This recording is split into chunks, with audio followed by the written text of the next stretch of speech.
Lorsque l'on évoque Saint-Louis, une foule de sensations et de souvenirs, de faits réels ou imaginaires, se bousculent à l'esprit. C'est que cette ville, plusieurs fois séculaire, ne ressemble à aucune autre. Son histoire et son destin sont demeurés exceptionnels.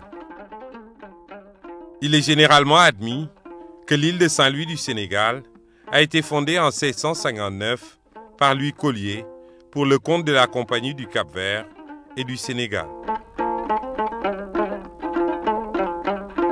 Et pourtant, plusieurs sources révèlent l'existence, avant cette date, sur cette même île, d'un village appelé Nda, fondé par Yamon Yala et son épouse Ndiéné Fuljo. Nda est devenu Ndar, le nom Wolof de Saint-Louis. À partir de la construction du fort, Saint-Louis devint donc, tour à tour, comptoir commercial, point de départ de la colonisation agricole, tête de pont de la conquête française et centre de rayonnement culturel. Depuis le 30 novembre 2000, l'île de Saint-Louis est inscrite au patrimoine mondial de l'UNESCO. Saint-Louis conserve un cachet d'autrefois, dû au style de ses maisons, avec leurs balcons en fer forgé, leurs parquets en bois et leurs cours intérieures en forme de patio. En fait, l'île de Saint-Louis dispose d'une superbe anthologie d'architecture coloniale dont les plus anciennes datent de la fin du XVIIIe siècle. C'est tout un ensemble de bâtis qui est antérieur à la période de 1820. Et ceci, aujourd'hui, les vestiges que l'on retrouve, c'est les entrepôts que l'on retrouve le long des quais, sud comme nord. C'est aussi les esclaveries des maisons Morel et Prom. Aux particularités architecturales s'ajoutent des particularités géographiques. En effet, l'île de Saint-Louis se situe au milieu d'un fleuve, en sorte qu'elle est enfermée entre la terre ferme et un cordon lagunaire, des ponts reliant l'île à ces deux terres voisines. Saint-Louis est par excellence une ville où l'eau demeure aussi importante que le bâti.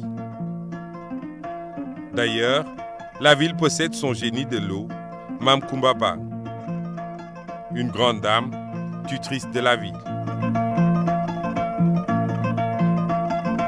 Venant du continent, on accède à l'île par l'unique liaison, le pont Faidherbe, dont la rénovation est en cours.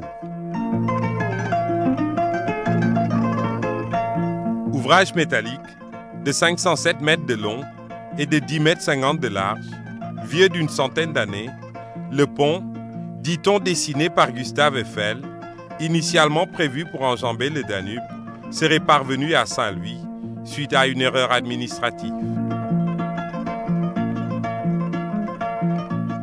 Mais en fait, il est plus vraisemblable que ce pont fut l'œuvre exclusive de la colonie, commandée et payée par elle à l'aide d'un emprunt. Lorsque l'on arrive dans l'île, en descendant du pont Faidherbe, la vue est remplie par un bloc d'édifices composites, communément appelé gouvernance. En fait, l'ancien fort colonial. Ici, subsistent encore des murs à la base très épaisse, vestiges des premiers contreforts.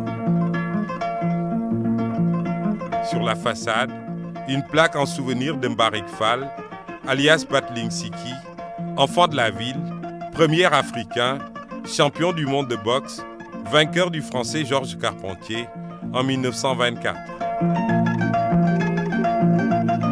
À l'ouest, la gouvernance s'ouvre sur une place ombragée, portant le nom du gouverneur Faidherbe, dont la statue trône imperturbable dans le jardin.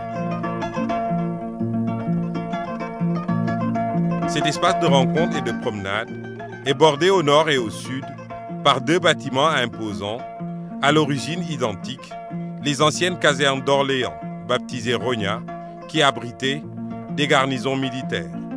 Avec leur allure austère, ce sont les bâtiments les plus solides de Saint-Louis.